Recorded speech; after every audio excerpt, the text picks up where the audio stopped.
Clip number 855۔ اس clip میں سورہ انبیاء کی آیت نمبر 44 سے لے کر 46 تک کی تلاوت، ترجمہ اور تفسیر قرآن صراط الجنان آپ سماعت فرمائیں گے۔ بسم اللہ الرحمن الرحیم۔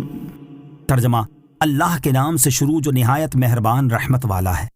بل متعنا هؤلاء وآباءهم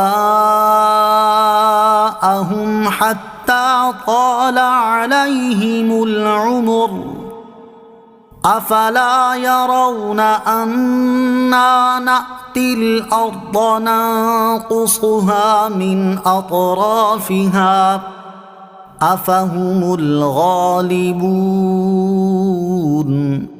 ترجمہ: بلکہ ہم نے انہیں اور ان کے باپ دادا کو فائدہ اٹھانے دیا یہاں تک کہ زندگی ان پر دراز ہو گئی، تو کیا وہ نہیں دیکھتے کہ ہم زمین کو اس کے کناروں سے ہٹاتے آ رہے ہیں؟ تو کیا یہ غالب ہوں گے؟ بل متعنا هؤلاء وآباءهم، بلکہ ہم نے انہیں اور ان کے باپ دادا کو فائدہ اٹھانے دیا۔ ارشاد فرمایا بلکہ ہم نے ان کفار کو اور ان کے باپ دادا کو فائدہ اٹھانے دیا اور دنیا میں انہیں نعمت و مہلت دی یہاں تک کہ زندگی ان پر دراز ہو گئی، اور وہ اس سے اور زیادہ مغرور ہوئے اور انہوں نے گمان کیا کہ وہ ہمیشہ ایسے ہی رہیں گے۔ تو کیا وہ نہیں دیکھتے کہ ہم کفرستان کی زمین کو اس کے کناروں سے گھٹاتے آ رہے ہیں اور روز بروز مسلمانوں کو اس پر تسلط دے رہے ہیں، اور ایک شہر کے بعد دوسرا شہر فتح ہوتا چلا آ رہا ہے، حدود اسلام بڑھ رہی ہے اور کفر کی سرزمین گھٹتی چلی آتی ہے، اور مکہ مکرمہ کے قریبی علاقوں پر مسلمانوں کا تسلط ہوتا جا رہا ہے؟ کیا مشرکین جو عذاب طلب کرنے میں جلدی کرتے ہیں اس کو نہیں دیکھتے اور عبرت حاصل نہیں کرتے؟ تو کیا یہ غالب ہوں گے جن کے قبضے سے زمین دم بدم نکلتی جا رہی ہے؟ یا رسول کریم علیہ الصلوۃ والسلام اور ان کے اصحاب جو اللہ تعالیٰ کے فضل سے فتح پر فتح پا رہے ہیں اور ان کے مقبوضہ علاقے رفتہ رفتہ بڑھتے چلے جا رہے ہیں؟ غفلت و عذاب کا عمومی سبب۔ اس سے معلوم ہوا کہ لمبی عمر، مال کی زیادتی اور زیادہ آرام عموماً غفلت اور اللہ تعالیٰ کے عذاب کا سبب بن جاتے ہیں، اور یہی چیزیں جب نیکیوں میں صرف ہوں اللہ تعالیٰ کی رحمت بن جاتی ہیں۔ جیسے شیطان کی لمبی عمر اس کے لیے زیادہ عذاب کا باعث ہے، اور حضرت نوح علیہ الصلوۃ والسلام کی دراز عمر شریف عین رحمت پروردگار ہے۔ پہلے کافروں اور اب مسلمانوں پر زمین کے کناروں کی کمی۔ ابتدائی اسلام میں مسلمان چونکہ قرآن مجید کے احکامات اور اس کی تعلیمات پر کامل طریقے سے عمل پیرا تھے، اور انہوں نے حضور پر نور علیہ الصلوۃ والسلام کی اطاعت و پیروی کو مضبوطی سے تھاما ہوا تھا، جس کے نتیجے میں اللہ تعالیٰ نے مسلمانوں پر یہ انعام فرمایا کہ کفار کی آبادیوں، بستیوں، شہروں اور ملکوں پر ان کا غلبہ ختم کر کے مسلمانوں کو قبضہ عطا کر دیا، اور رفتہ رفتہ روم اور ایران کی طاقتور ترین سلطنتیں مسلمانوں کے تسلط میں آ گئیں۔ عراق اور مصر کی سرزمین پر مسلمانوں کا قبضہ ہو گیا، افریقی ممالک اور اندلس کے شہر مسلمانوں کے اقتدار میں آ گئے، اور دنیا کے 1/3 حصے پر دین اسلام کا پرچم لہرانے لگا۔ صدیوں تک مسلمانوں کا یہی حال رہا، اور اس عرصے میں مسلمان علمی، فنی، حربی اور تعمیری میدان میں ترقی کرتے رہے، اور یہ دور مسلمانوں کی خوشحالی اور ترقی کا زرعی دور تھا۔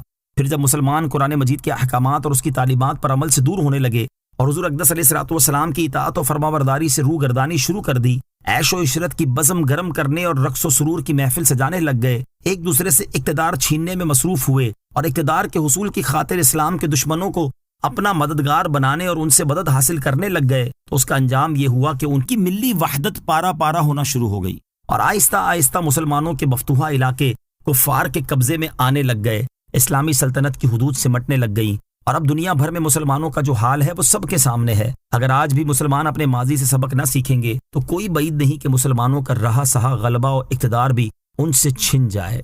قل انما انذركم بالوحی ولا يسمع الصم الدعاء اذا ما ينذرون۔ ترجمہ: تم فرماؤ میں تم کو صرف وحی کے ذریعے ڈراتا ہوں، اور بہرے پکار کو نہیں سنتے جب انہیں ڈرایا جائے۔ قل، تم فرماؤ، یعنی اے حبیب صلی اللہ علیہ وسلم آپ ان کافروں سے فرما دیں کہ میرا کام یہ ہے کہ قرآن مجید میں میری طرف جو وحی کی جاتی ہے اس کے ذریعے میں تمہیں اس عذاب سے ڈراؤں جس کے آنے کی تم جلدی مچا رہے ہو۔ عذاب کو لانا میرا کام نہیں۔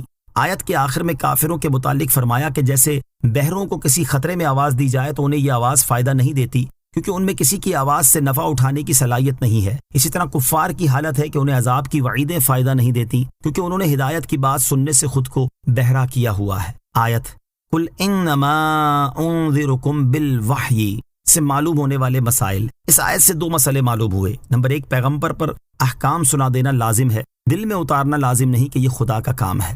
نمبر 2، جو واعظ سے نفع حاصل نہ کرے وہ بہرا ہے، یعنی دل کا بہرا ہے، اگرچہ بظاہر اس میں سننے کی قوت موجود ہو۔ وَلَئِن مَسَّتْهُمْ نَفْحَةٌ مِّنْ عَذَابِ رَبِّكَ لَيَقُولُنَّ يَا وَيْلَنَا إِنَّا كُنَّا ظَالِمِينَ۔ ترجمہ، اور اگر انہیں تمہارے رب کے عذاب کی ہوا چھو جائے تو ضرور کہیں گے ہائے ہماری خرابی، بے شک ہم ظالم تھے۔ وَلَئِن مَسَّتْهُمْ، اور اگر انہیں چھو جائے۔